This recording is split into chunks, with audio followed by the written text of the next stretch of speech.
ठीक है, सबका स्वागत है आज के गीता सेशन में। अभी जैसे जैसे लोग आएंगे हम स्टार्ट करते हैं, क्योंकि समय हो गया है। समय में स्टार्ट करेंगे तो समय में समाप्त भी होगा ना, तो समय में स्टार्ट करना ज़रूरी है।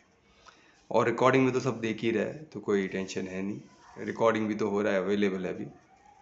हाँ, 3-4 दिन 4-5 दिन का ओल्ड होता है, टाइम लगता है रिकॉर्डिंग को अपलोड करने, पर सब कुछ अपलोड होगा तो सब जन सुन सकते हैं कभी अपने समय में। ठीक है, तो अभी हम चलते हैं। तो हम भी गीता जैसे हम सब मिले हैं, तो पहले परमात्मा का धन्यवाद करते हैं। तो अपने हाथों को जोड़े, नमस्कार मुद्रा मिलाए, हृदय के पास समस्थिति बनाए।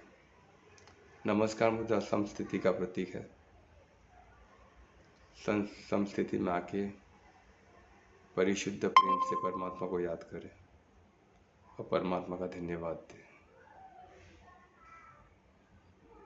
कि हम ये ज्ञान को एक दूसरे से बांट सकें और इसका अपने जीवन में प्रयोग करके अपने जीवन के गति को आपकी तरफ प्रभाव मिलाए और सबका मंगल करें। इसी विश्वास के साथ परमात्मा को फिर धन्यवाद करके हम स्टार्ट करते हैं। हाथों का दर्शन करें।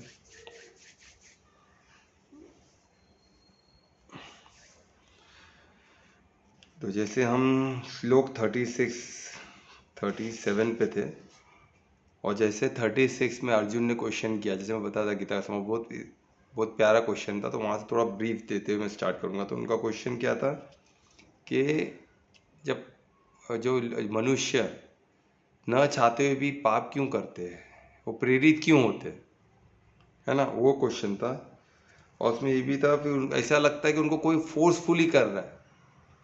इनडायरेक्टली वो कहना चाहते हैं कि परमात्मा रोकते क्यों नहीं, है कि नहीं। तो वो बोल रहे हैं कि मनुष्य पाप करते क्यों है, न चाहते हुए भी क्यों करते हैं, उनको प्रेरित कौन करता है। ऐसा लगता है कोई फोर्सफुली उनको करा रहा है ना। तो वो उनका क्वेश्चन था। उस पर कृष्ण अभी कृष्ण वाच है 37 से, और कृष्ण उनको परमात्मा उसको भगवान वाच भी बोलते हैं। तो कृष्ण उनको समझा रहे हैं, क्योंकि अभी वो युद्ध के बीच युद्ध में है और उनको समझाना बहुत जरूरी है, क्योंकि उनको तुरंत एक्शन में आना होगा, है ना। कुछ ना कुछ एक्शन कुछ समय में करना होगा, ऐसे बैठे नहीं रह सकते। इनएक्शन भी पाप है ना। तो उनको वही बता रहे, वो हमने देखा कि कैसे इनएक्शन भी पाप होता है। एक्शन के टाइम में एक्शन करना ही पड़ता है। जब तुमको कर्म करना है तब तुम कर्म से भाग नहीं सकते हो। अब बोले मैं कर्म करूंगा नहीं तो मैं बच जाऊंगा, ऐसा नहीं, वो भी पाप में आता है। तो उनको बता रहे कि क्या बताया उन्होंने फिर, कि सबसे बड़ा क्यों करते वो बता रहे कि सबसे बड़ा शत्रु क्या है, ये कामनाएं, ये सबसे बड़ा शत्रु है इंसान का। क्यों है, क्योंकि हम जो मोड ऑफ लाइफ, जो हम जो बोलते हैं ना, हमारा शरीर, जो हम तो आत्मा तो प्योर है, परमात्मा का अंश है, पर हमारा शरीर प्रकृति से जुड़ा हुआ है। और प्रकृति में क्या होता है, हम वो 3 मोड्स में आते हैं। कौन से जो प्रोग्रामिंग बोलते हैं, हमारा प्रोग्रामिंग ये 3 मोड में होता है। कौन सा मोड है, सबसे पहला क्या है, सतो प्रधान। सतो प्रधान सबसे बेस्ट मोड है, जिसे डायरेक्ट परमात्मा। और सेकेंड होता है रजो, और थर्ड होता है तमो। उसको तो तमो प्रधान बोल सकते हैं, या तो गुण बोल सकते हैं, जो भी बोल सकते हैं। तो अभी ये सतो बेस्ट है, रजो बीच का, और तमो एकदम वर्स्ट। तो तमो लोग का बात ही नहीं हो रहा है, क्योंकि अभी तमो लोग का बात है तो वो तो उसी में ग्रस्त रहेंगे, सब गलत कार्य में ग्रस्त रहेंगे, तो उनका तमो प्रधान है शरीर। तो उनको वहाँ से निकालने के लिए पहले उनको रजो प्रधान बनाना पड़ेगा, उनके बॉडी को प्रोग्रामिंग चेंज करना पड़ेगा, तो मेहनत ज़्यादा है। फिर उसके पास सतो प्रधान, तब जाके वो कनेक्शन ये सब हो पाएगा उनके लाइफ में। पर रजो प्रधान बीच का हो, जो रजो गुण होता है बीच का होता है। और हम जितने संसारी लोग उसी में रहना पसंद करते हैं, बीच का। उनको सत में आना भी नहीं है। बोले अभी क्या करें, सन्यासी किसको बनना, उनको लगता है सतगुण में आना है ना सन्यासी। गृहस्थ जीवन में रह के कोई सतोगुण रख सकता है, ये लोगों के परे है। उनसे बात करेगा ना, बोलेगा अरे ब्रह्ममुहूर्त में उठना, तो ब्रह्ममुहूर्त में 5 के पहले उठना और सतोगुण का सबसे बड़ा इजी तरीका है करना, एकदम इजी तरीका। आप अगर 5 के पहले उठते हो तो सतोगुण आपका स्वाभाविक हो जाएगा, इतना सरल तरीका है। पर लोग बोलते हैं कि सुबह उठेगा कौन, उठ के सतोगुण क्या करना है, हम रजोगुण अच्छा है, रजोगुण यानी रॉयल, सब अपना सब बोलते हैं अच्छा खा सकते, अच्छा पी सकते, बीच का भाग। ना हम तम में है ना कभी थोड़ा इधर का यूज़ करेगा, थोड़ा उधर का यूज़ करेगा, अपना अच्छे भी है और थोड़े बुरे भी है, वक्त आने में थोड़ा बुरा भी हो सकते हैं, है ना, बीच का रास्ता। पर रजोगुण का सबसे बड़ा प्रॉब्लम है काम, और ये रजोगुण को ज़्यादा इफेक्ट करता है। तमोगुण तो पूरा उसमें ही डूबे हुए, पर रजोगुण को जो बोलता है तमो की तरफ खींचता है, काम खींचता है, और थोड़ा थोड़ा तमो की तरफ रहेंगे उन्होंने, क्योंकि उनको काम से बचना पड़ेगा, काम और कामनाएं से उनको लड़ना होगा कंटिन्यूसली। और काम और कामना से लड़ने का तरीका है इंद्रियों पे कंट्रोल, ये धीरे धीरे बताएंगे। तो उसको बोलते हैं रजोगुण में सबसे बड़ा प्रॉब्लम है काम और कामनाएं। तो कामनाएं का क्या होता है, इसमें क्या होता है, काम और कामनाएं रहते तो क्या होता है, जब हम किसी काम में कामनाएं करते हैं तो हमको नहीं मिलता तो हमको क्रोध आता है, हम मोहित हो जाते हैं काम और कामनाएं। जब मोहित होने के बाद सेकेंड प्रॉब्लम, जब हमको नहीं मिलता हम क्रोध करते हैं, और जब इंसान क्रोध करता है तो क्या हो जाता है, उसकी बुद्धि भ्रष्ट हो जाती है, वो सेल्फ रियलाइजेशन आत्म साक्षात्कार उसका हो ही नहीं सकता है, आत्मिक स्थिति में आना उसका बहुत डिफिकल्ट हो जाता है।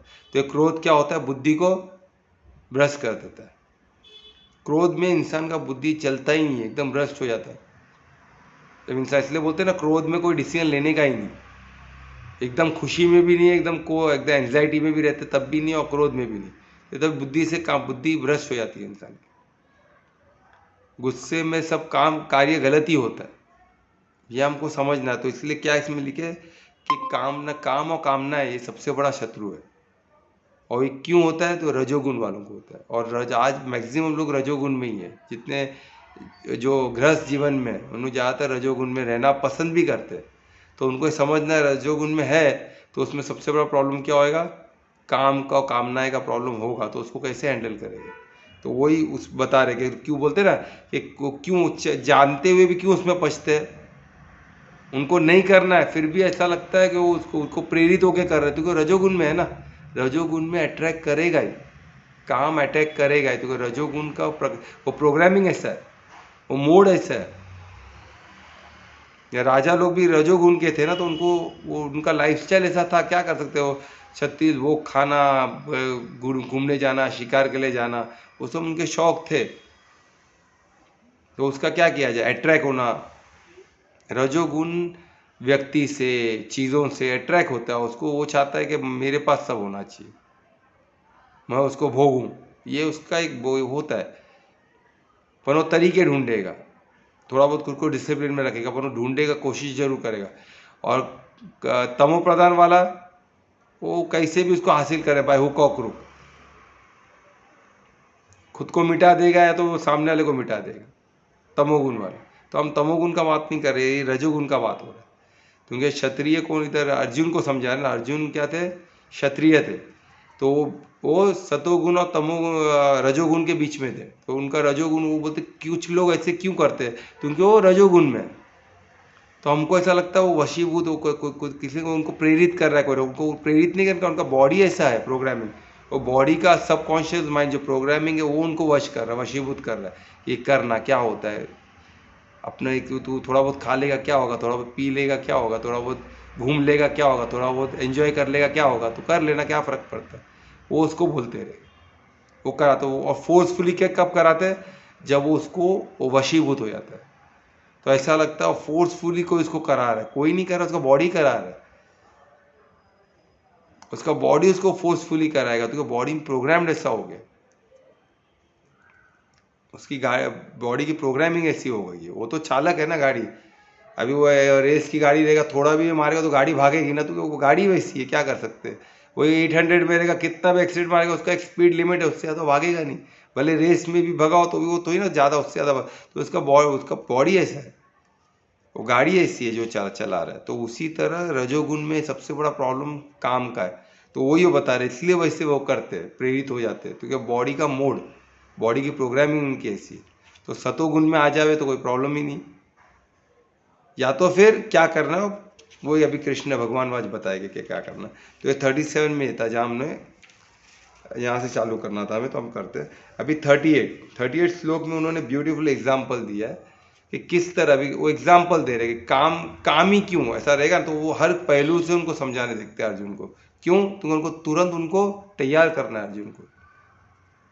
तुरंत करना कि भाई उसके धर्म युद्ध के लिए उनको तैयार करना था, तुरंत कुछ घंटों का ही, कुछ मिनटों का ही वक्त था, तो उसमें उनको सब करना था और उनको रेडी करना था, और उन्होंने किया भी, और अर्जुन फिर वॉर जीता भी, युद्ध जीता भी, ऐसे बड़े योद्धा, और वो धर्म युद्ध उन्होंने जीता सक्सेसफुली। ठीक है, तो ये गीता कुछ घंटों में तैयार कर सकता है, तो हमारे पास समय है, हम पढ़ के हम भी अर्जुन जैसा तैयार हो सकते हैं बड़े से बड़े युद्ध के लिए। ये अर्जुन को देख के हमको प्रेरणा लेनी चाहिए, जब अर्जुन ने किया तो हम भी कर सकते हैं, है ना।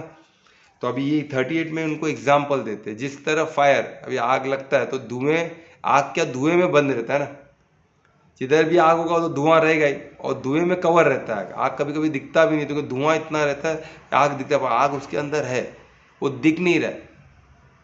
तो उसी और एग्जाम्पल दे रहे, जिस तरह मिरर, अभी आईना रहता है, आईने के ऊपर कभी धूल चढ़ा है तो पीछे का आईना हमें बराबर दिखता नहीं, धुंधला धुंधला दिखता है हमें चेहरा, क्यों, आईने पे धूल चढ़ा है। तो और फिर एग्जाम्पल उसी तरह काम, जो हमारा जीव आत्मा उसके, वो क्या है, वो काम से कवर है,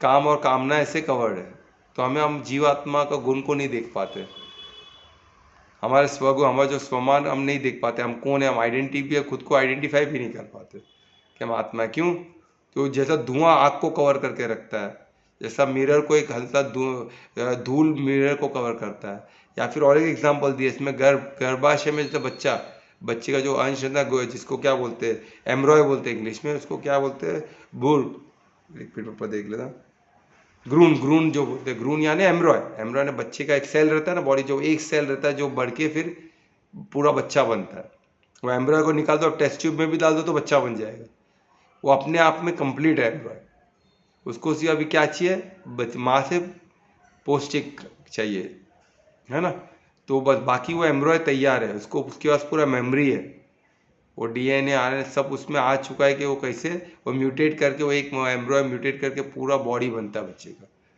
वो अपने आप में कंप्लीट है एम्ब्रॉय, तो इसलिए उसको एम्ब्रॉय बोलते हैं। तो उसको भ्रूण, वो किस में कवर है, गर्भाशय में, वो में बच्चे माँ के। तो उसी तरह हमारा जो जीवात्मा है वो भी कवर किससे रहता है, आत्मा काम और कामनाएं में घिरा रहता है, हमको आत्मा दिखता ही नहीं है, हम खुद को आइडेंटिफाई कर ही नहीं पाते, तो वही इसमें बताता रहे, इस तरह काम और कामनाएं आत्मा को घेरे रखता है ना, और वो डिफरेंट डिग्री में रहता है, डिफरेंट प्रमाण में रहता है, किसी में ज़्यादा किसी में कम पन रहता है। क्यों, अगर आप इसमें रहे, अगर आप सतोगुण में है तो बहुत कम रहेगा, शायद नहीं भी हो सकता है, जो एकदम प्योर सतोगुण आत्मा, सतोगुण जिसका शरीर है प्योर, प्रोग्रामिंग सतोगुण का है प्योर 100%, तो उसमें कामनाएं उसको बाध नहीं कर सकती। जैसे बड़े बड़े ऋषि मुनि जो हमारे है ना, जो बड़े बड़े सत्पुरुष जो है, तो उन लोगों का सतोगुण रहता, तो उनको कामनाएं उनको टस मस नहीं कर सकती है, क्योंकि उन कामनाएं को उन्होंने जीत लिया, उससे परे चले गए वो।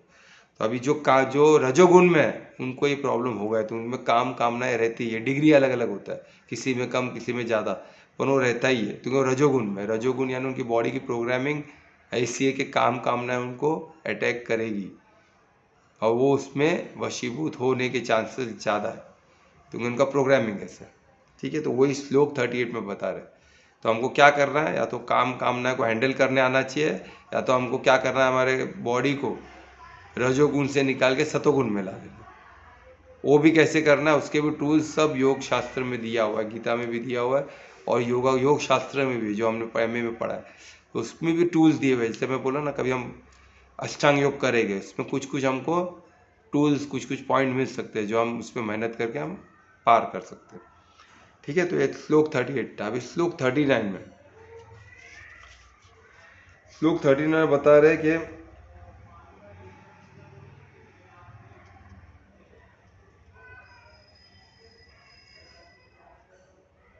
अभी इसमें एक ब्यूटीफुल एस्पेक्ट, जैसे इसमें बताया कि कवर रहती है आत्मा, किससे, कामनाएं से कवर रहती है, जैसे फायर धुएं में कवर्ड है, तो उसी तरह बोल रहा है कि ये जो कामना है वो हमेशा उनको, वो इटर्नल है, वो अंदर है, प्रोग्राम्ड है हमारे बॉडी में, वो बाहर से कुछ नहीं आ रही, हमारा बॉडी ऐसा प्रोग्राम है। क्यों, हम रजोगुण में, तमोगुण में तो पूरा उसी में रहेगा वो बंदा, है ना। रजोगुण क्या है, थोड़ा बहुत डिग्री रहता है उसका अलग अलग, पर वो है, तो वो उसको क्या करता है, उसको प्रेरित करते रहता है, करना करना क्या फर्क पड़ता है ना। सब कर रहे तो तू भी कर, क्या दिक्कत है, थोड़ा खा लेगा पी लेगा क्या होगा, तो मजा मार लेगा क्या होगा, तो एंजॉय तो कर रहा है, सब कर रहे तो तू भी कर लेना, क्या फर्क पड़ता है, इतने लोग कर रहे तो कुछ नहीं हो रहा, अच्छे भले तो है, क्या दिक्कत है।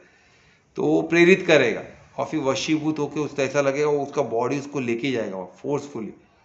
ये क्यों होता है, क्योंकि उस रजोगुण के ऐसे अभी ये हो रहा है, क्यों, वो कवर्ड है, वो देख नहीं पा रहा है कि उसके आत्मा को, आग को अंदर की प्योरिटी को देख नहीं पा रहा है ना, क्योंकि वो कवर्ड है काम कामना में, तो वो काम कामना वशीभूत जाएगा।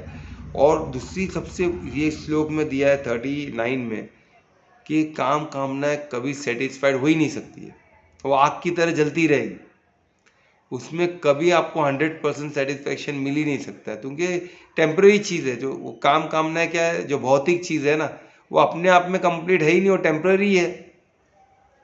आप भौतिक चीज़ जो माया से जो बनी हुई है, भौतिक चीज़ है, मटेरियल वर्ल्ड है, ये सब टेम्पररी है। इसकी खुशी भी टेम्पररी है, इसमें जो भी मौज मजा मस्ती जो भी है सब टेम्पररी है। आपको लगेगा बड़ा, पर जब वो मिलेगा तो ऐसा लगेगा बस कितना ही, तो आप हमेशा को तड़पते ही रहोगे खुशी के लिए, वो आनंद खुशी के लिए आप हमेशा तड़पते रहोगे, हमेशा इसके पीछे भागते रहोगे, मिलने वाला कुछ है नहीं। वो इस श्लोक 39 में दिखा, वो कभी आपको फुल्ली सेटिस्फाइड कर ही नहीं सकता, आप हमेशा भटकते रहोगे।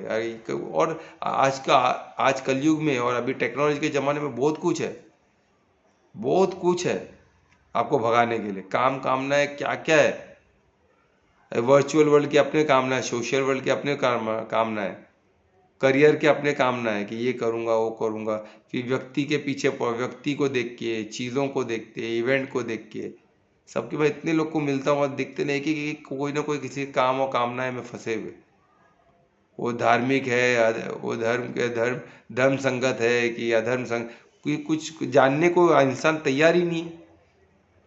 और एम्बिशियस होना लोग पसंद करते हैं कि एम्बिशियस होना चाहिए, आज के ज़माने एम्बिशियस होना चाहिए। और बड़े बड़े ट्रेनर आप देखो होटल में 10,000 15,000 लेके एम्बिशियस बना रहे लोगों को, 1 करोड़ पैसा कमाने की जुनून लाओ, पैदा करो, रोज़ सुबह उठ के करोड़ रुपया गिर रहा है अपने ऊपर, तो सोचो ये कहाँ का पागलपन है, मुझे समझ में नहीं आता। बनी तब चल रहा है, मैंने देखा था ट्रेनिंग प्रोग्राम में गया हूँ, मेरे को तो फ्री में बुलाया गया था, तो मैं गया था उसमें, तो देख के पहला इंट्रोडक्शन प्रोग्राम उनका फ्री रहता है, उसमें वो झांकियाँ देते, फिर उन लोग पैसे लेते, फिर बड़े 1-2 दिन के प्रोग्राम के लिए बुलाते।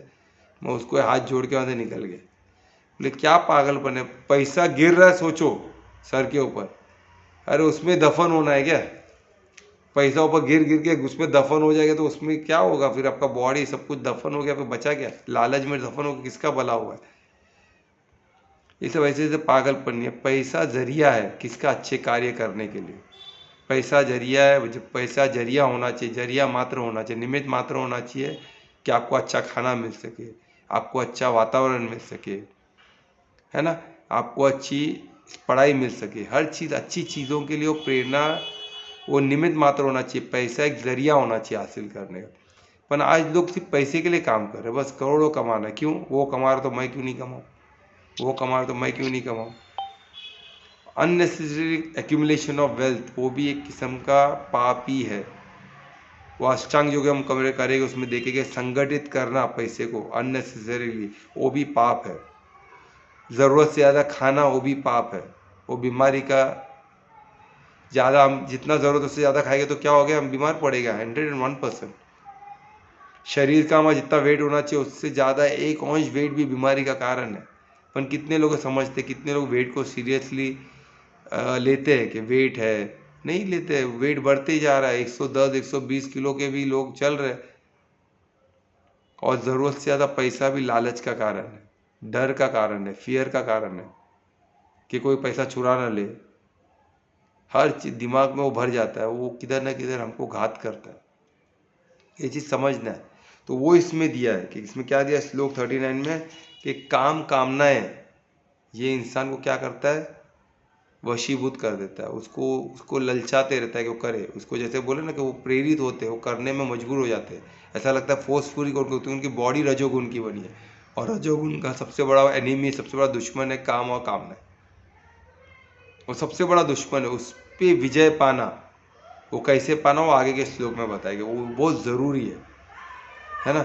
और इसमें क्या दिए, और एक इम्पॉर्टेंट पॉइंट 39 में क्या, जो फिर से मैं दोहराता हूँ, क्या है कि काम और कामनाएं कभी आपको सेटिस्फाई नहीं कर सकती। आप जितना और जितना उसमें डूबते रहोगे और दलदल की तरह आपको डुबाते रहोगे, क्योंकि आपको खुश कर ही नहीं सकती है, क्योंकि वो आना टेम्पररी है।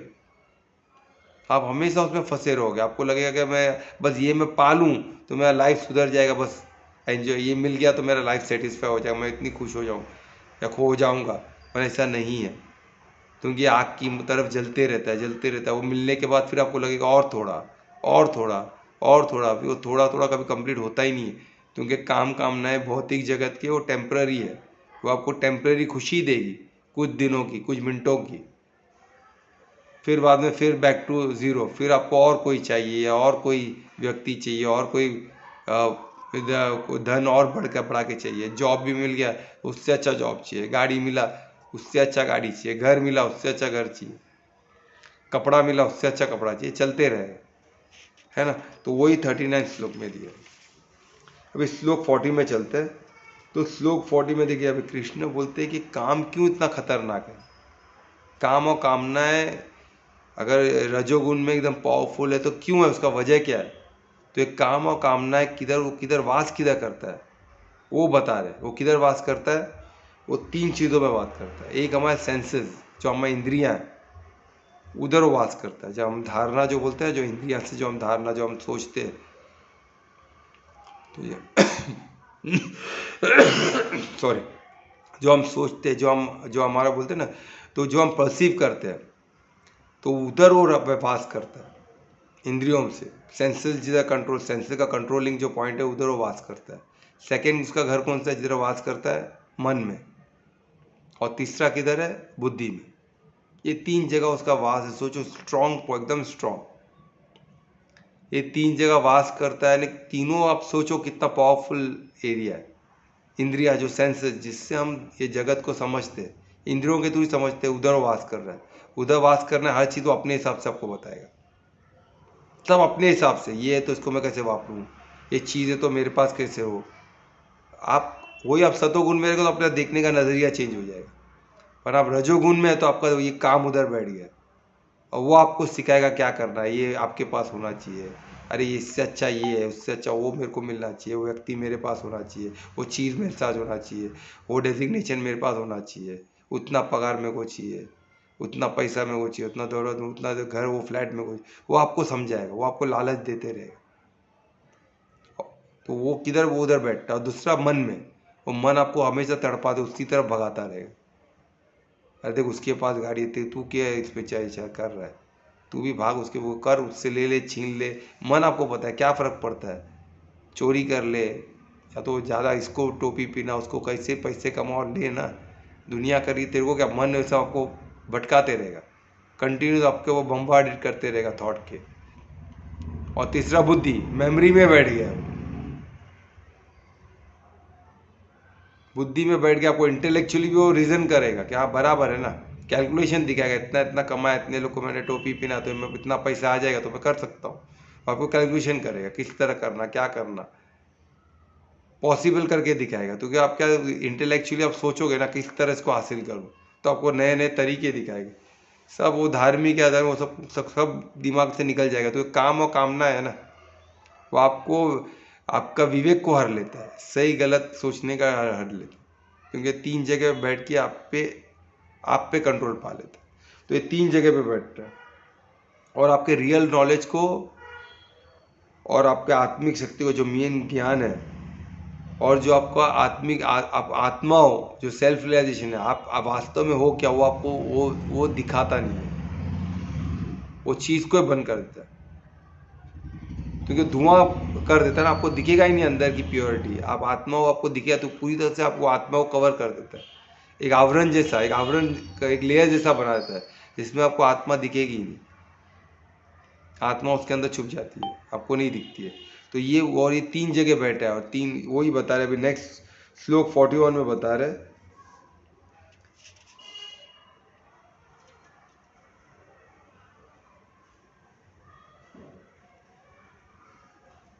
अभी उसको सावधान कर रहे हैं अर्जुन को कृष्ण, श्लोक 41 में, कि आपको क्या करना है।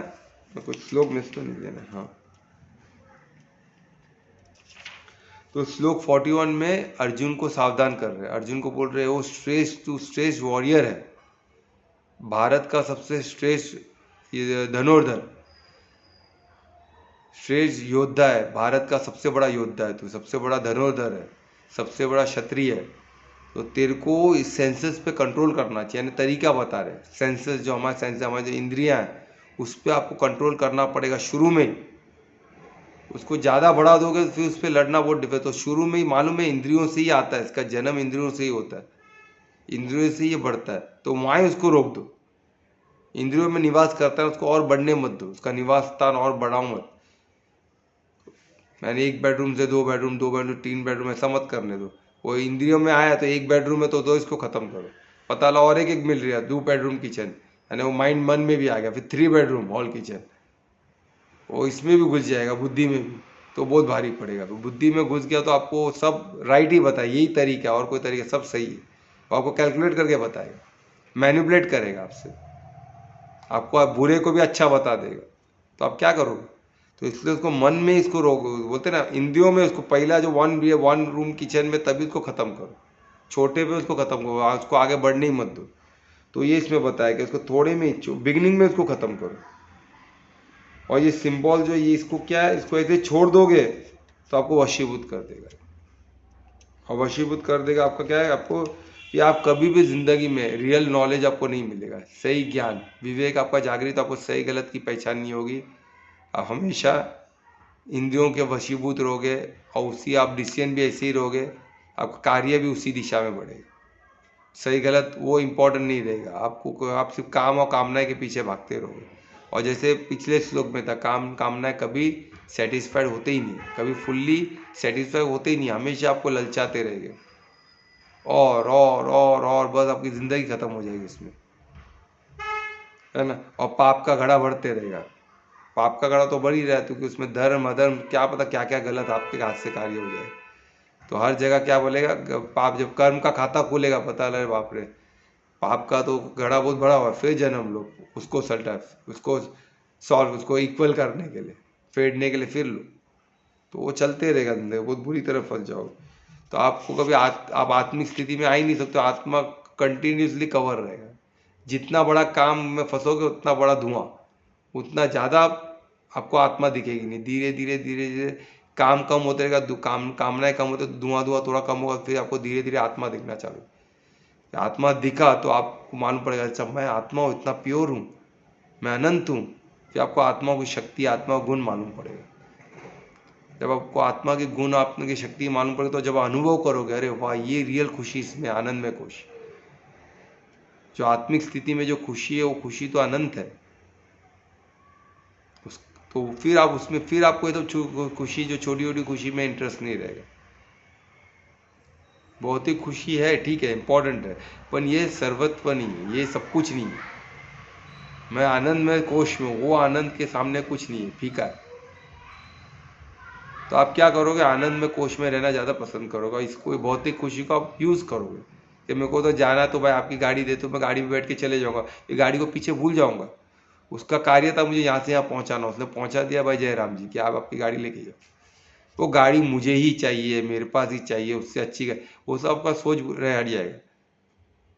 फ़ोन है तो फ़ोन पे मैं किसी से बात कर रहा हूँ, ठीक है मेरा बात हो गया ना, बस फ़ोन का काम हो गया। आईफोन ही चाहिए, 1 लाख का फ़ोन ही चाहिए, वो दिमाग से निकल जाएगा। तो आपको ज़रूरत ही नहीं महसूस पड़ेगी, कौन आईफोन यूज़ कर रहा है, कौन क्या कर रहा है, आपका ध्यान उधर जाएगा ही नहीं।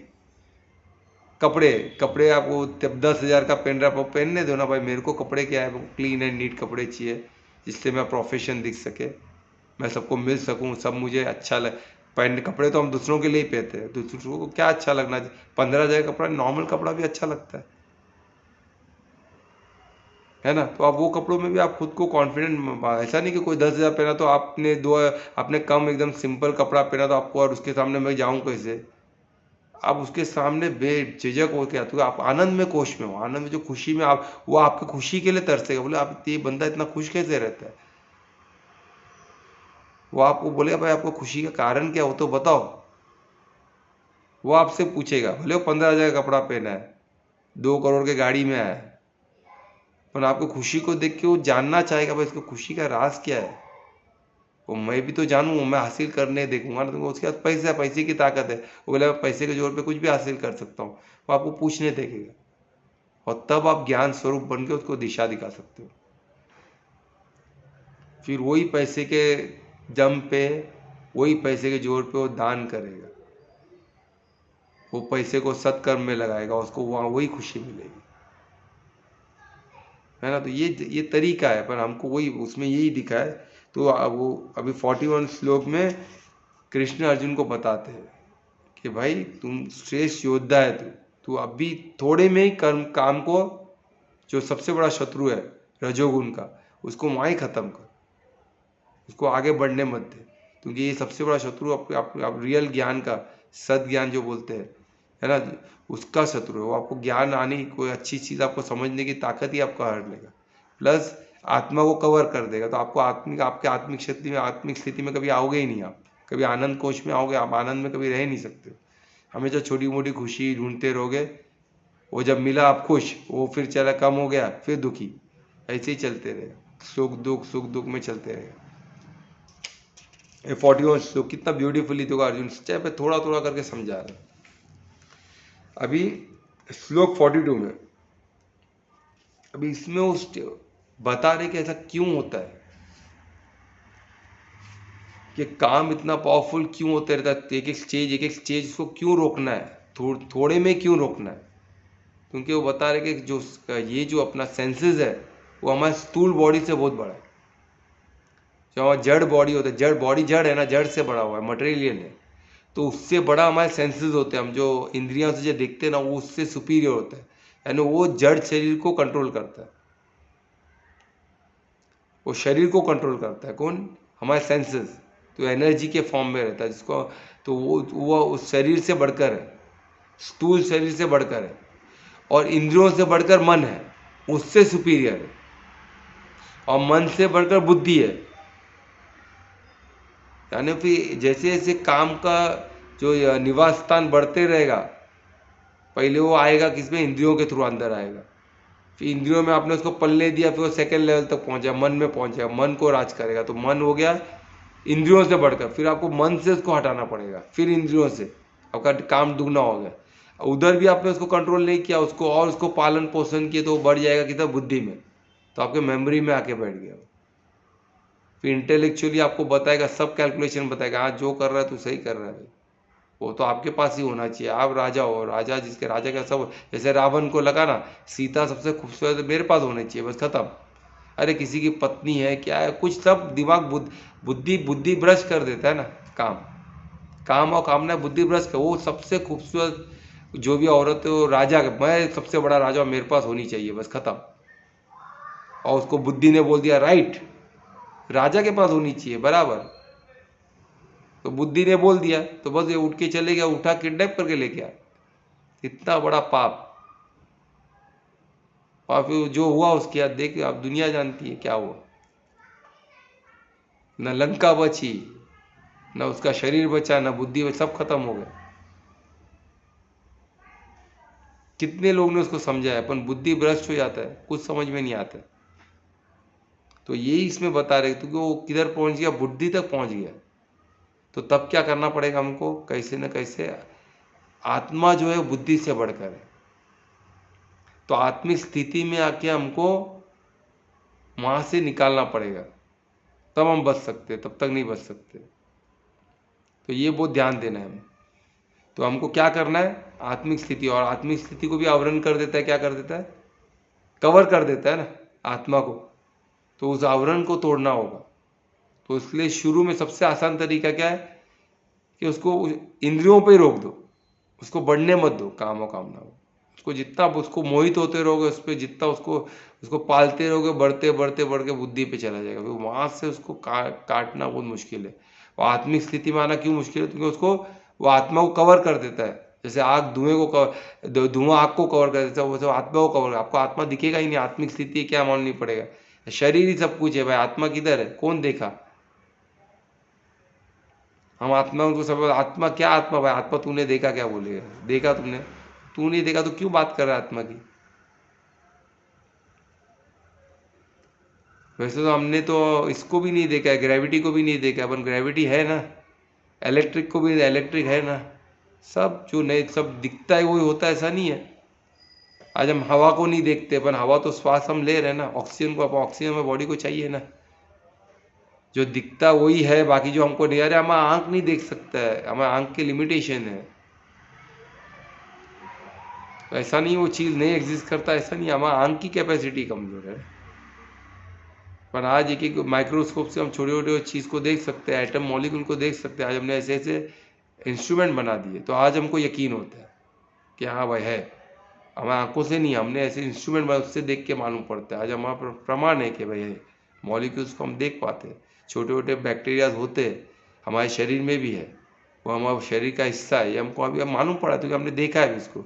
क्यों? हमारे आंखों से नहीं, हमने ऐसे इंस्ट्रूमेंट बनाए जिसके थ्रू हमको पता चला। तो उसी तरह जब समय आएगा तो आत्मा भी दिख जाएगी, पर आत्मा एकदम सूक्ष्म, अति सूक्ष्म है। वहां तक पहुंचने का इंसान का क्या पे कोई इंस्ट्रूमेंट कोई आज तक बना ही नहीं जो आत्मा को देख पाए। हम एटम के अंदर भी नहीं पहुंच पाए, तो आत्मा तक का, आत्मा तो अति सूक्ष्म है, एटम से भी और अति अति अति सूक्ष्म है, जिसको न जला सकते न कोई चीज का उस पर असर ही नहीं है, क्योंकि उससे वो सब, क्योंकि वो आत्मा किसका पार्ट है? सच्चिदानंद का, परमात्मा का। तो वो इतना और उससे सब बना है, तो सोचो आप कितना अति सूक्ष्म होगा। तो वहां तक पहुंचना इम्पॉसिबल। तो हमको क्या करना है? ज़्यादा बुद्धि उधर नहीं लगा, हमको क्या करना है? उसको इंद्रियों पे उसको रोक देना है। क्योंकि किधर लिखा है? गीता में, और गीता प्रमाण है, ये भगवान वाच है ना, तो उसको यहाँ वहाँ ही रोक देना है बस, खुद का बुद्धि नहीं लगाना है ना। प्रमाण है, गीता प्रमाण है, हमारा जो भी रामायण महाभारत प्रमाण है, इतिहास है, इसको देख के हमें सीख लेंगे। अभी लास्ट श्लोक पे हम है, चैप्टर कर्मयोग की 43। अभी 43 में अभी इसमें बता रहे हैं कृष्ण अर्जुन को कि फाइनल चीज जो बता रहे कि हमारा क्या करना है। हमें एक मिनट पढ़,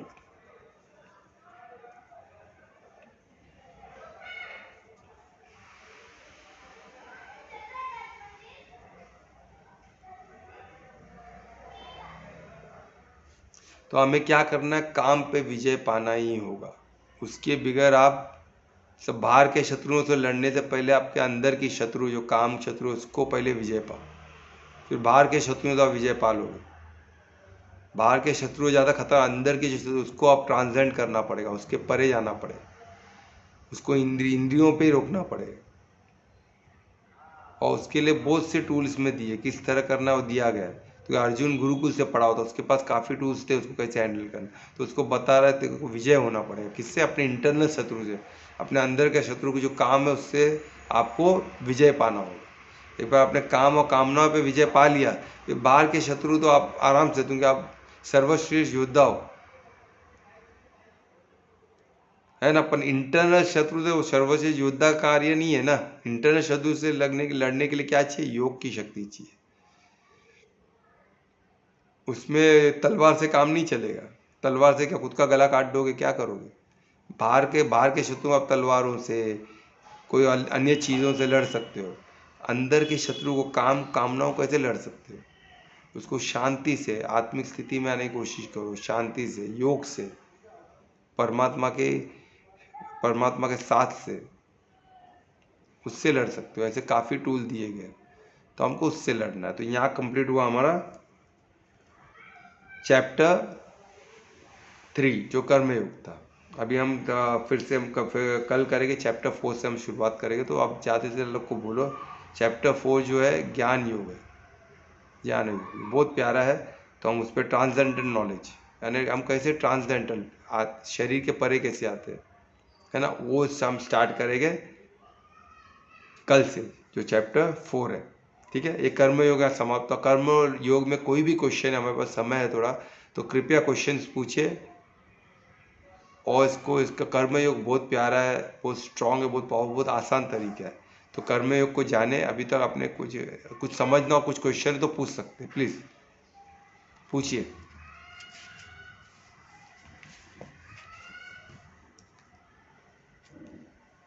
पूछिए फटाफट, कोई क्वेश्चन हो तो, कोई भी क्वेश्चन, कल्पना। ध्रुवेश, कोमल, नीलम मैडम, कोई क्वेश्चन नहीं? नो सर, नो हाँ, सर, कुछ आ नहीं रहा है क्वेश्चन। मैंने कर्मयोग पूरा समझ लिया? समझ रहा हूँ। नहीं है सर। बोलने चलो मैं ठीक है। कर्म भाव पे भी फोकस कर रहा था, किधर? प्रैक्टिस कर रहा हूँ कर्म भाव पे। नहीं, बहुत कर्म कर्म भाव। में ना, कर्म में वाकई में कर्म बहुत बहुत अच्छा है, क्योंकि हमको कर्म तो करना ही है ना, वही हम समझ गए, उसी को सही दिशा दे दिए तो बहुत इजी हो जाएगा। अनीता, कुछ क्वेश्चन है? हम यहाँ कर्म का चैप्टर क्लोज कर रहे हैं। 43 श्लोक्स है टोटल चैप्टर 3 नहीं में। सर, कोई क्वेश्चन नहीं है अभी मुझे। क्वेश्चन नहीं है तो कुछ आएगा आगे चल के, तुम लोग प्रैक्टिस करो, है ना? तो क्वेश्चन आए तो हम डेफिनेटली कभी भी ले सकते हैं, तो फोरम में ले सकते हैं, बाद में ले सकते हैं, ठीक है? तो अभी कुछ क्वेश्चन नहीं है तो हम कीर्तन चालू करें? मैं कर रही हूँ। वेरी गुड, करो चलो।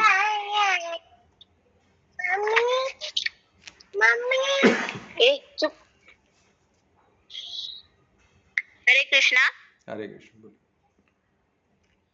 गिरिनन्दिनि नन्दित मेदिनि विश्व विनोदिनि नन्दनुते गिरिवरविन्द शिरोदिनि वासिनि विष्णु विलासिनि जिष्णुनुते भगवति हे सति कंठ कुटुम्बिनि भूर कुटुम्बिनि भूरकृते जय जय हे महिषासुरमर्दिनि रम्यकपर्दिनि शैलसुते रम्यकपर्दिनि शैलसुते सुरवरवर्षिणि दुर्धरदर्शिनि दुर्मुखमर्षिणि हर्षरते त्रिभुवनपोषिणि शङ्करतोषिणि किल विषमोषिणि घोषरते धनुजनिरोषणि दति सुतरोषिणि दुर्मुखदोषिणि सिन्धुसुते जय जय हे महिषासुरमर्दिनि रम्यकपर्दिनि शैलसुते रम्यकपर्दिनि शैलसुते। बस इतना। बहुत अच्छे हैं। बहुत अच्छे, ब्यूटीफुल, वेरी गुड, वेरी बहुत गुड good। कल्पना, बहुत अच्छे से आपने गाया, बहुत अच्छे। तो महामंत्र भी बोल दो। हाँ। हरे कृष्णा कृष्णा कृष्णा हरे हरे हरे राम राम राम हरे हरे। तो कीर्तन करे कृष्ण का, हरे कृष्णा कृष्ण कृष्ण हरे हरे हरे राम एवरीबॉडी, राम राम हरे हरे हरे कृष्णा कृष्ण कृष्ण हरे हरे हरे राम राम राम हरे हरे। तो शुभ रात्रि सबका। राधे राधे सबको। राधे राधे सबका, सबको शुभ रात्रि, सबका मंगल हो। हरि बोल। हरि बोल, हरि बोल। शुभ रात्रि।